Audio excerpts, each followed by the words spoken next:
सागर सेना, ये बड़ा सवाल है। देखिए, ये कहा जा रहा है कि टैक्स स्लैब में कोई बदलाव ना हो, लेकिन स्टैंडर्ड डिडक्शन में कुछ बदलाव हो सकता है, क्योंकि आम लोग, सैलरीड क्लास और सरकार के लिए भी ये बार बार कहा जा रहा है कि यहां से लोगों के लिए जो बाजार में खरीदारी है वो बढ़े, कंजम्पशन बढ़े, उसके लिए भी ये जरूरी है। तो क्या वहां कुछ हो सकता है? देखिए, सरकार के पास जब कमाई बढ़ती है ना, तो सरकार के पास एक्स्ट्रा बफर होता है आम आदमी के पास ज्यादा रिबेट, ज्यादा छूट देने के लिए। लेकिन पिछले एक साल का अगर डेटा देखा जाए तो सरकार का टैक्स कलेक्शन का जो स्पीड है वो लगभग हाफ हो गया है।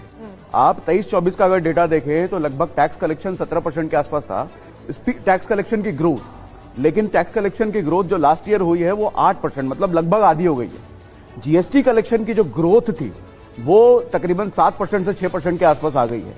तो यानी कि सरकार की कमाई का जरिया लगभग आधा हो गया है। तो अच्छा, उसका बड़ा कारण है ट्रंप का टैरिफ, उसकी वजह से पूरी इकोनॉमी हिली है, उसकी वजह से हमारे एफआईआईज का भरोसा टूटा है, उसकी वजह से हमारे प्राइवेट प्लेयर्स जो इंडिया के हैं उनका भरोसा टूटा है। तो जब इतनी सारी चीजें चल रही हो, सरकार के पास कमाई का जरिया लिमिटेड है और कमाई कम हो गई हो, तो मुझे उम्मीद कम है कि मिडिल क्लास के लिए कुछ ज्यादा इस बार किया जाएगा। आपको लगता है कि उम्मीद कम है कि बहुत ज्यादा कुछ ना हो, क्योंकि गुंजाइश कम है सरकार के पास, वो जो रूम है, वो स्पेस जो है वो कम हुआ है?